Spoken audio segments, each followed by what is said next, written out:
আসসালামু আলাইকুম ওয়া রাহমাতুল্লাহি ওয়া বারাকাতুহু। বিসমিল্লাহির রহমানির রহিম। সম্মানিত দর্শক, আশা করছি সকলে ভালো আছেন। দর্শক শ্রোতা, আজকে যে বিষয়টি নিয়ে আলোচনা করব, মাদ্রাসায় শাসন। আপনারা প্রথম অংশে যে ভিডিওটি লক্ষ্য করলেন সেটা হলো একটা মাদ্রাসার হুজুরদের কাণ্ড।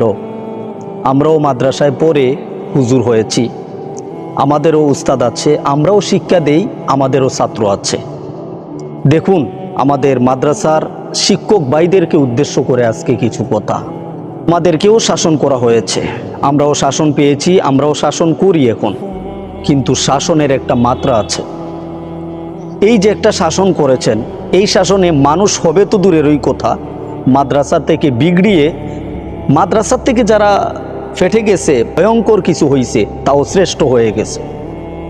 মনে রাখবেন, এই যে একটা শাসন করলেন, এটা যেই মানুষই এই ভিডিওটা দেখবে মেজাজটা হিট হয়ে যাবে। তার কারণ আপনারা একজনে ধরছেন, আরেকজনে পিটাইতেছেন। এই পিটাইয়ে কি হবে? হবেটা কি? বাচ্চাটাকে তো যা করছেন আপনারা, এগুলি যদি সমাজে যে ভিডিওটা ছড়িয়ে গেছে, মাদ্রাসার থেকে মানুষের যে বিশ্বাস ছিল, ধর্মের প্রতি যে একটা বিশ্বাস, সেটা উঠে যাবে। মাদ্রাসায় পড়াবে তো দূরেরই কথা, মাদ্রাসার থেকে যে মানুষ একটা অনুদান দেয়, এই অনুদানটাও বন্ধ করে দিবে। আপনাদের পকেট ফাঁকা হয়ে যাবে। একটু ভাবুন, এটা কি শাসন নাকি প্রতিহিংসা? এটা কেমন শাসন? একজনে ধরছে, আরেকজনে পিটাইতেছে। তো বাচ্চাটাকে পিটিয়ে কী লাভ হবে? আপনাদেরকে ভয় পাবে, হয়তো মাদ্রাসা ছেড়ে চলে যাবে। বাচ্চাটাকে কেমনভাবে পিটাইতেছে? একটা দুইটা, এই যে বর্তমান জামানায়, এই জামানায় বাচ্চাদেরকে শাসন করা মানেই নিজের বিপদ ডেকে আনা। এটা মনে রাখবেন। এই জামানা, বর্তমান জামানাটার দিকে একটু লক্ষ্য করুন। আপনারা হুজুর হয়েছেন, আর বাংলাদেশে কোনো হুজুর নাই।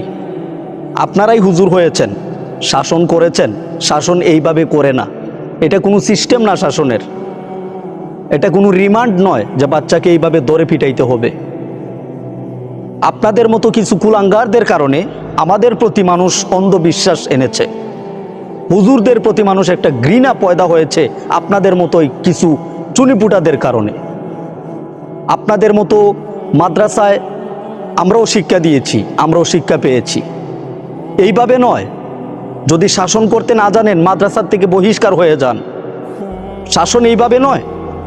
শাসন করতে হবে, তার গণ্ডি আছে, একটা এরিয়া আছে, এরিয়ার ভিতরে থাকতে হবে। আপনি এরিয়ার বাহিরে চলে গেছেন।